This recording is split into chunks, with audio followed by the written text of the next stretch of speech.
guys, today is ruffling day over here. I am working on making lots of pretty little ruffled edges for this next batch of Cute as a Button books, and I wanted to show you a quick tutorial of how to make ruffles on your sewing machine. If you're an experienced seamstress, then you already know how to do this, but I'm hoping today maybe to inspire someone who is new at sewing or who has had their sewing machine tucked away for a while and just needed that extra oomph for confidence to get their machine back out. So I hope this video is for you. So to make ruffles on your machine, there's two adjustments you're going to make. The first one is going to be to your stitch length. I'm sewing on an industrial machine, so everything on my machine is with dials.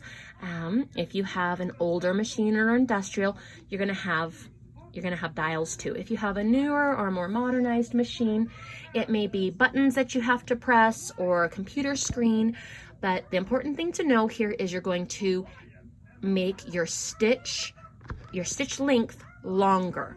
I'm going to a 5 here. Then you're going to go to your tension. You're going to go to your tension dial. Now take note of where you usually have your tension dial set, or your tension is normally set on a computerized machine so that you return to that when you're done gathering. Now what you're going to do is you're going to increase your tension. On an older machine or on a more manual machine, you're going to increase your tension by turning your tension dial clockwise.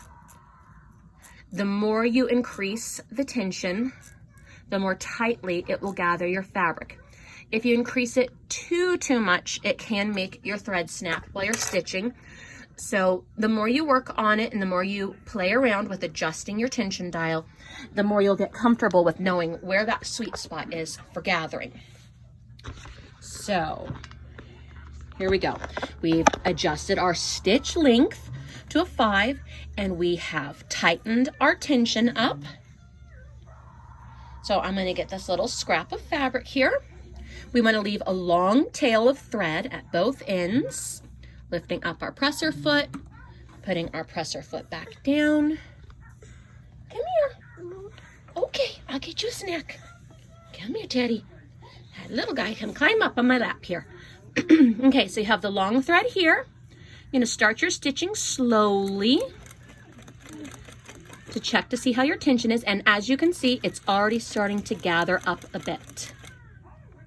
You can go counterclockwise if you want to loosen up that tension just a bit. Just experiment to see where that sweet spot is, okay? See how we're gathering here?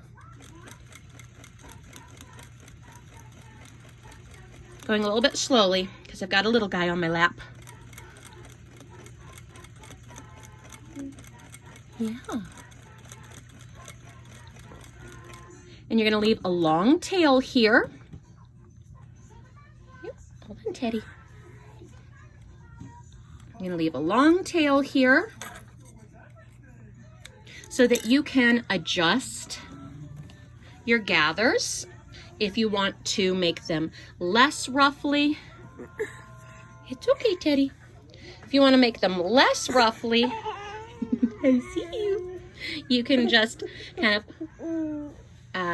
loosen it a bit, and you have these threads here that are long, so you're not going to run out of thread. If you want to tighten it, whoop, careful, baby.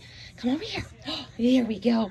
If you want to tighten it, you can pull your thread and just kind of scrunch it along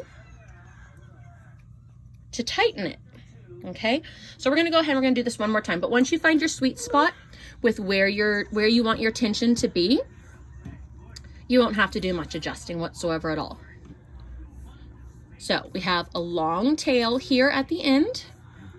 We lower our presser foot. And if you're wondering how I'm lowering my presser foot, my machine has a knee lifter, so I'm not having to constantly come back here.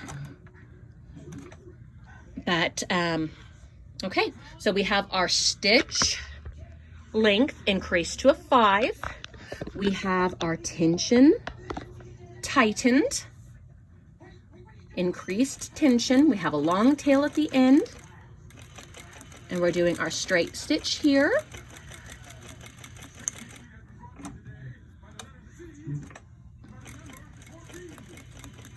So I had to lift up back there because I was not following my seam allowance very well.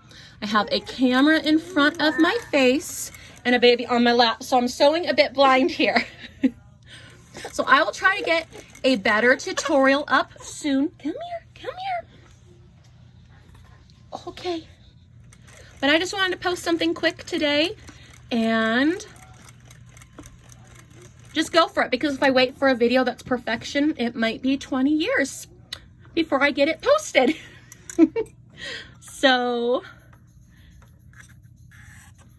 I can't see, I'm blind. Okay, so there you have a nice little ruffled edge that you can add to your journals. I hope this helped you. I know this video was a little crazy. I hope I caught it all for you. So that's all for today. Teddy, do you want to say bye? Do you want to say bye? Bye. Wait, say bye-bye.